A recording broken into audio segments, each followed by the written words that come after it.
I'm going to demonstrate several networking options in VirtualBox, specifically network address translation, or NAT, which is the default option, bridge mode, and an internal network.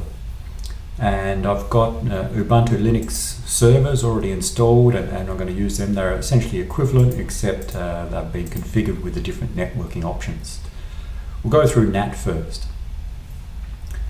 Just if we go to the settings in VirtualBox, we can see that under the network settings, the default is that an adapter is attached to NAT, or network address translation.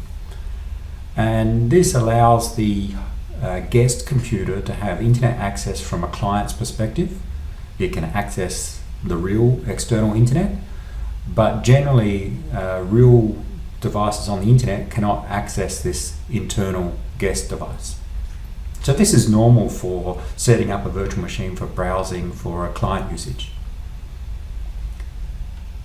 The default settings are normally sufficient.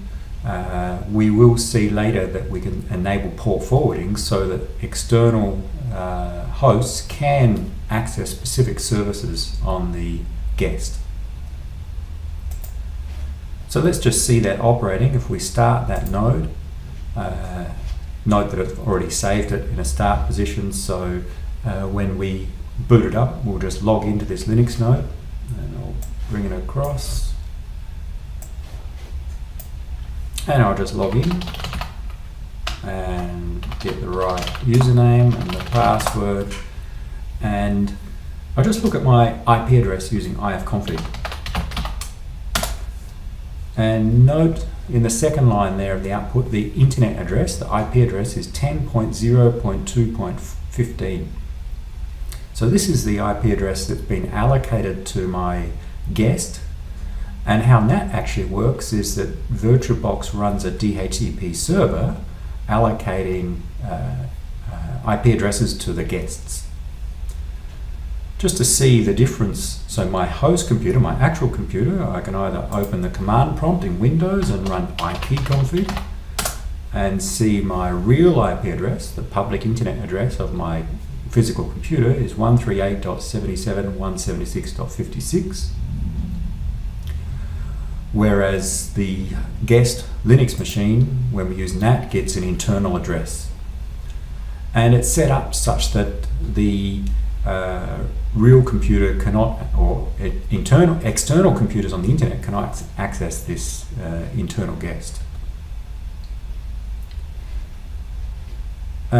Just to see that we can have internet access from my Linux computer, the guest, I can access websites, or I can ping real computers. For example, if I ping Google, and we get a response. So I have internet connectivity, but external computers will not be able to link between devices in VirtualBox, and also to allow external devices to log in.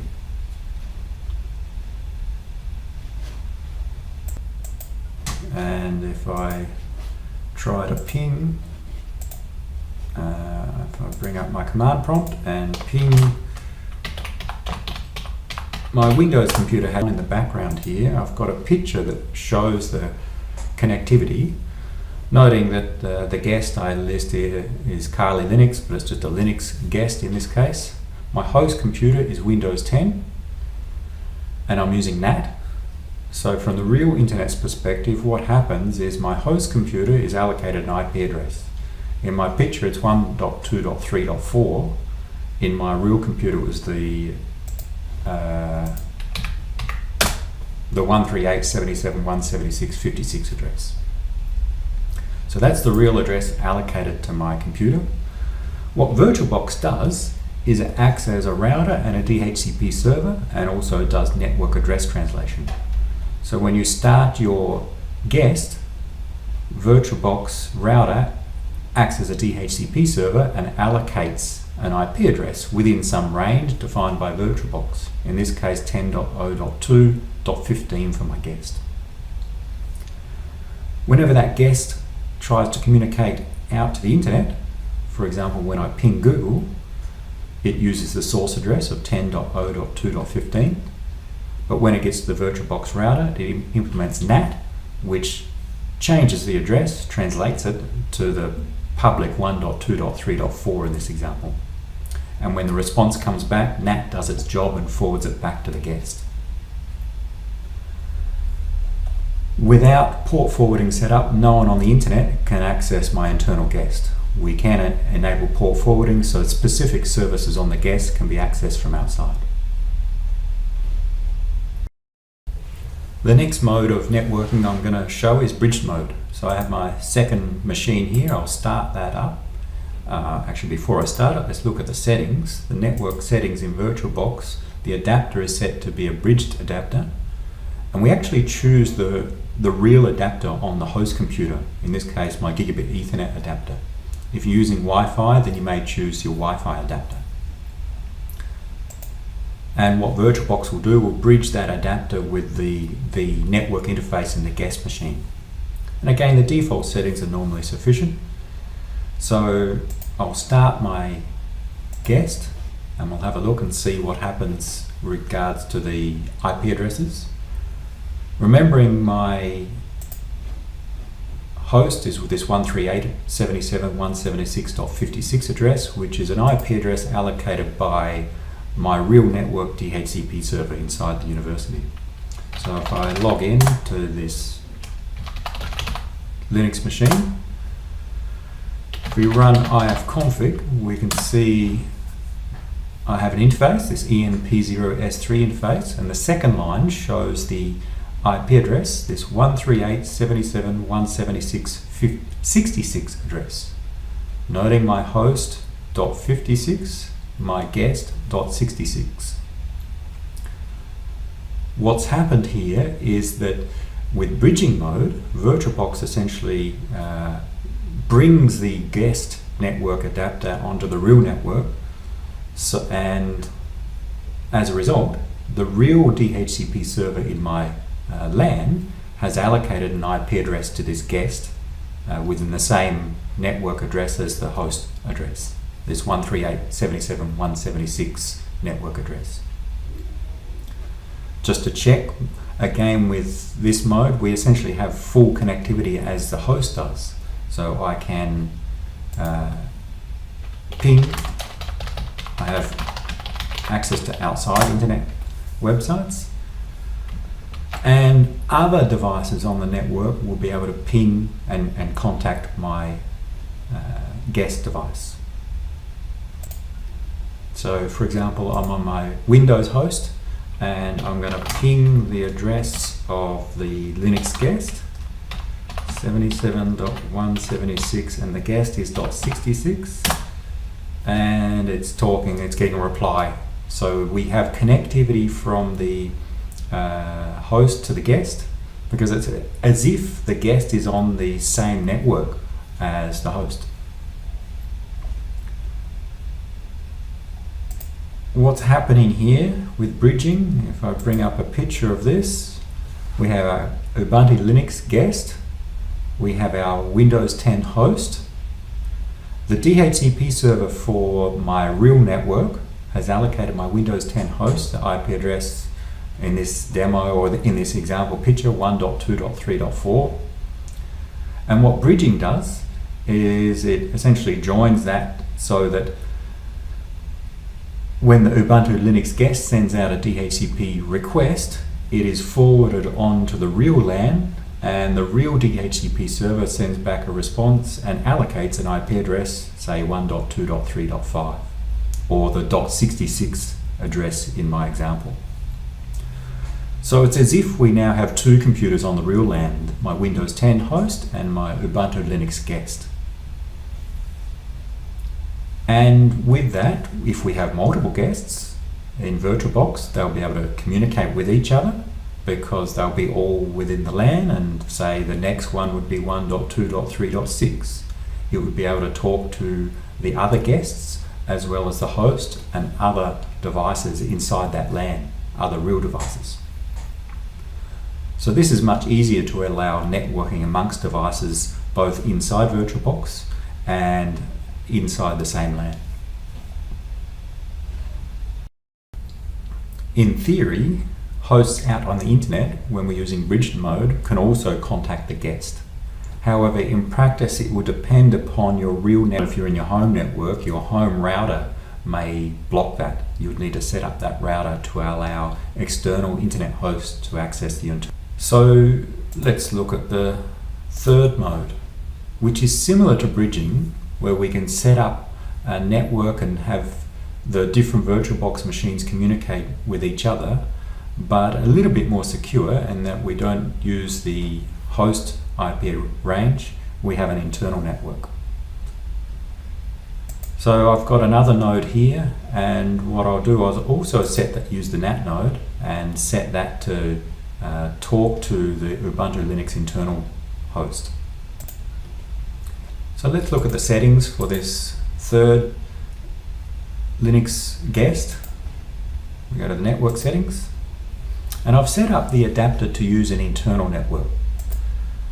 So not NAT, not bridge, but an internal network. And here you should choose a name of the internal network. And I've just called it demo net. The other settings are the default settings. The idea is that all guests that you want to be able to communicate with each other, you can put them on the same internal network. And I'll do that in a moment for the other NAT device. So let's start this one and see what happens. So it's not going to use NAT or bridging, it's going to just connect to an internal network, which should allow it to communicate with other VirtualBox machines on that same internal network. Bring it across and it will boot up. So it doesn't necessarily have internet connectivity. And we're booting up. We'll wait for it.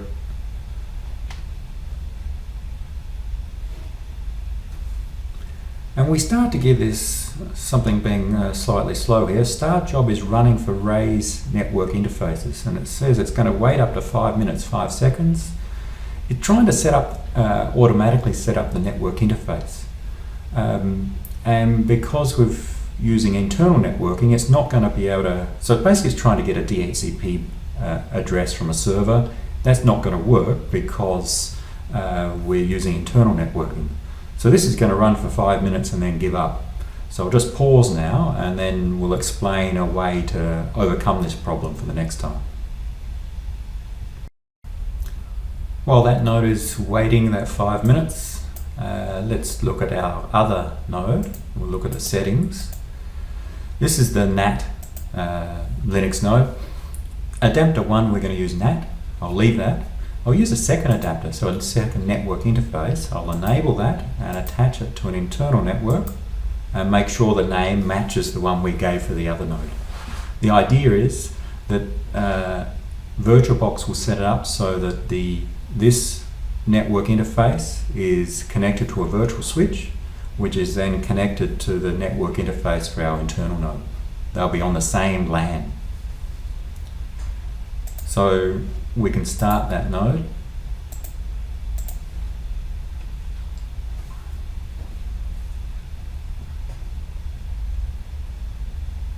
Noting that our other one is still waiting that 5 minutes, so we'll boot this one and set it up as we wait for that. This one has NAT enabled as well on the second interface. Note there it has two interfaces. We'll see more detail shortly. But the NAT one allows the dhcp server to allocate an address. In this case, the VirtualBox dhcp server. So I'll log in. And we'll just look. We still have our internal address allocated by VirtualBox 10.0.2.15. But if we use ifconfig to see all interfaces with the -a option, we see that there's another interface, EMP0S8, which has no IP address. This is the second adapter, which is going to be on the internal network, demo net. It doesn't have an IP address. We would need to give it an IP address. And there are different ways to do that. One way, we can use the command line program ifconfig. Another is using the command line program IP, and another is to configure it in a file so when your computer boots it automatically gets that. let's use ifconfig as a quick way. I want to configure that interface P0S8. I want to give it an address, and I'll just give it a 192 address, 168.1.1 net mask. So I need to manually set a static address, and broadcast if we like, but no, it'll come, and that interface is currently down, so I'll specify it to be up. So that is configure this interface to IP address 192.168.1.1 and turn this interface up or turn it on. And to do that, we'll need to be sudo. I'll proceed the command with sudo. And it's asking me for my password. Note it gave an error there about sudo. That is because I've actually changed the host name to NAT demo without changing the corresponding file for that sudo looks at. So it's confused about NAT demo because before it was just called demo. It's not an error, it's a warning. ifconfig. This second interface, ENP0S8, has an IP address 192.168.1.1. It should be attached to our demo network, our internal network, and we're going to use it to talk to the other Linux node once that's up and running. Let's see, did it get through the 5 minutes? Yes, it's gone through the 5 minutes. So let's log into that one and see how we can configure it so it won't have to wait for 5 minutes the next time, and then get it to talk to our second Linux node. So I'll log in. ifconfig, let's see what we currently have. We have a single interface. It has no IPv4 address because what happened, when the system booted, it tried to get an address using dhcp. Because we set up internal networking, that wasn't possible. It actually gets an IPv6 local scope, link scope address, so a link local address, which is just allocated when you don't get a DHCP response. That's of no use to us. We want an IPv4 address. So we saw on the first node that we could set it using ifconfig. I'll show you another way which will also solve this problem of this 5-minute wait for the startup. And we need to edit a file. It's in the network, it's in the folder or directory etc/network. It is called interfaces. So I'm going to use the text editor vi to open the file called interfaces within the directory /etc/network. And to edit this, I need to be administrator, so I need to proceed the command with sudo. And it asks for my password. And this is the interfaces file. And this is looked at when your system boots. I'll just quickly explain what's here, but not all the syntax. These two lines are showing to automatically enable the loopback interface. This is for localhost. This is for the first network adapter, which is on the NAT settings in VirtualBox. It's saying get your internet address using DHCP. So ask the DHCP server, and that one works. And that one doesn't work on this Linux node. It works on the NAT one. So that's where our problem was. It's saying ask the DHCP server, but we have set up an internal network where it won't be able to connect to a DHCP server. So that's the problem here. And what I'm going to do is I'm going to comment that out. I for insert and insert a hash there to come out those two lines. And I've already, as you see, written the replacement lines. I'll explain them. What I want to replace this setting with, instead of saying get the IP address from a DHCP server, I want to statically assign the IP address using this static option. and I specify in the next 4 lines the values I want to give it. The IP address, the net mask, the network address, and the broadcast address. In that case, when the system boots, it will read this file. It will see, we don't need to ask a DHCP server. We statically assign the IP address, and it won't wait for these 5 minutes to boot up. And of course, I don't need to use ifconfig like I did in the other Linux node. I will automatically have this address. So let's try that. I'll write that and quit, and I'll reboot, and let's hope it boots faster than the 5 minutes.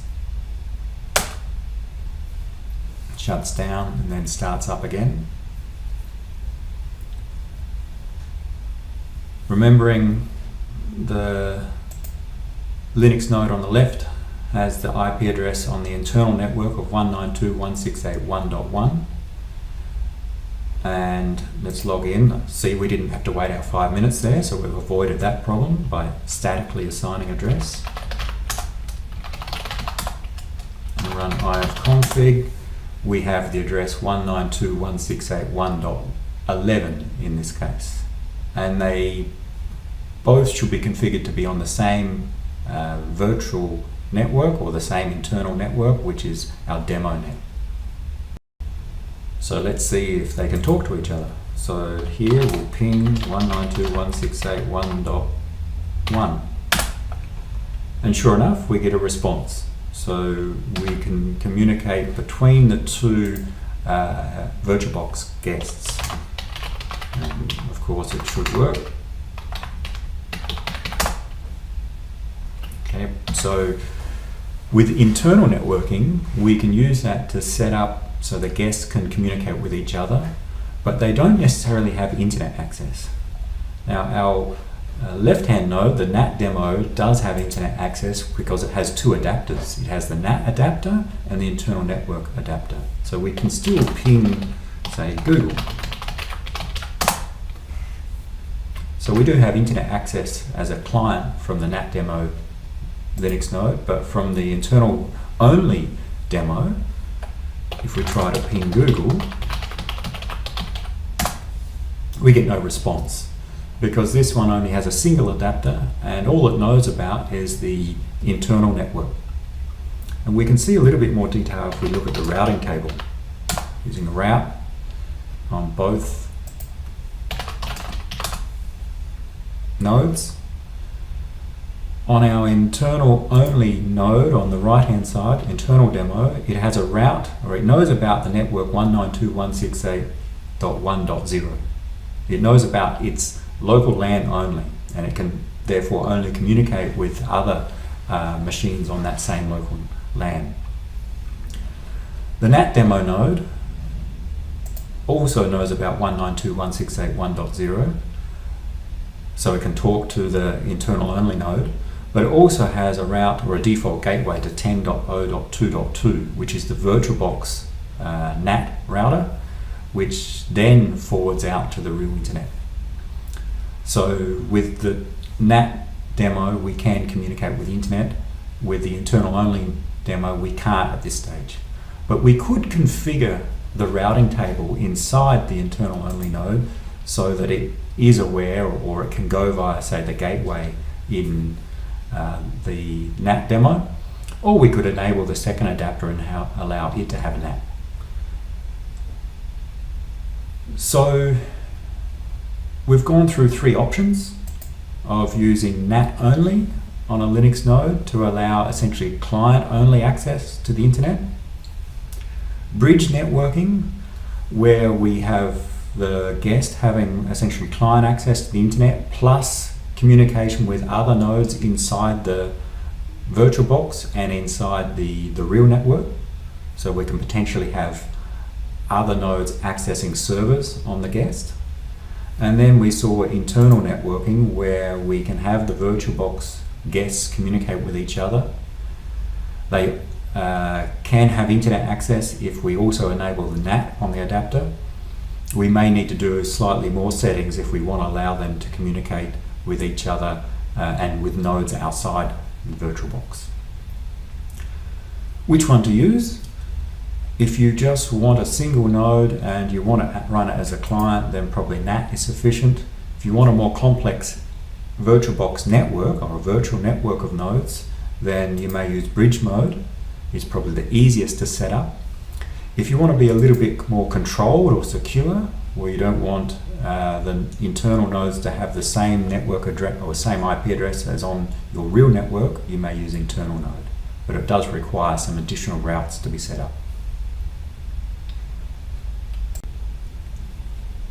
With NAT mode, hosts cannot access the guest unless we enable port forwarding. So to finish off, look at port forwarding. So to demonstrate this, I'm going to use a secure shell server. So I'll install that. So I'm on my NAT demo node here. I'm going to install the OpenSSH secure shell server. And what I want to be able to do is from my host machine, log into the secure shell server. It looks like I may have installed it before. I'll shut down that and enable port forwarding. Actually, before that, we'll try and test. So I'm going to open up a secure shell client inside my host machine, my Windows 10 machine, and we can do that using, for example, PuTTY. We'll open up PuTTY.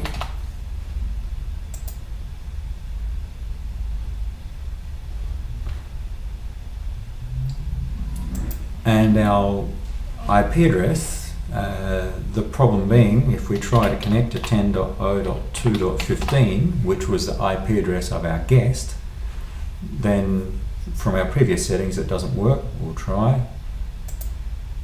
And I'm bringing it across. It's trying to connect from my Windows 10 host to 10.0.2.15, but in NAT mode by default it cannot do that. So that's not going to respond. It will eventually time out. I'll give that up. We need to establish port forwarding to allow that to work. I'll power off my machine and then go to the settings, and in network settings and our adapter under advanced we have the port forwarding option, and we'll add a rule here. We can give it a name, secure shell. The host, secure shell, uses TCP. What we need to set up and be careful with is the ports. So what I want to say, anything that goes to my local host in a particular port, I want to redirect it to the guest. So the guest port is 22 because I know secure shell servers run on port 22. The host port, I'm going to choose a different one. Generally you can choose anything as long as it's not used by other services on your host computer. I'm going to choose, let's say, 5022. And we'll show how that works. So that, for example, if I'm running a secure shell server on my host computer, there won't be any confusion. So redirect anything that goes to port 50222 to the guest port 22. So we have port forwarding set up.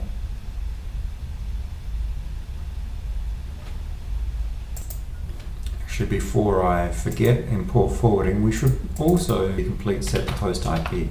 This is important. 127. That is a local host address, saying if someone runs a secure shell client and connects to the actual local host, that is the Windows 10 host, and at port 5022, then redirect to the VirtualBox guest, this particular guest, and redirect it to port 22. So include the host IP address there, and we'll start our machine. And while that's starting, we'll start PuTTY. And here we specify the localhost address. Basically, from my Windows client, I'm going to connect to the localhost, the Windows computer, but to a particular port, 5022, and it's actually VirtualBox that's listening on that port, and VirtualBox knows, because we enable port forwarding, anything that comes in on port 5022, send it to the guest, the NAT demo guest, and to port 22. Let's make sure our node is up and running. It is, and let's open that, and I'll just bring this across. It's come up on my other screen. It comes up with a warning saying, I'm not aware of that. Do I really trust it? Yes, we really trust it. And now Party's coming in as the login. So it's actually logged us in now, or sorry, it's connected us. Now we log in. And I'm on NAT demo. So this allows nodes, in this case my Windows 10 host, to connect to a server on my Ubuntu Linux guest. And in theory, anyone out on the internet can connect to my Ubuntu Linux guest. In practice, your, say, home router, or in my case, my university LAN router, would most likely block people out on the internet accessing the internal network. But from my Windows 10 host, I can log in and as if I'm sitting at the computer. So port forwarding allows specific cases where we can access the guest from outside. So now you can choose from the different options for setting up a network, depending on whether you want to run a single simple node. You may use NAT, possibly with port forwarding. If you want to run multiple nodes, you may use bridged or internal networking. And you may still use port forwarding if needed.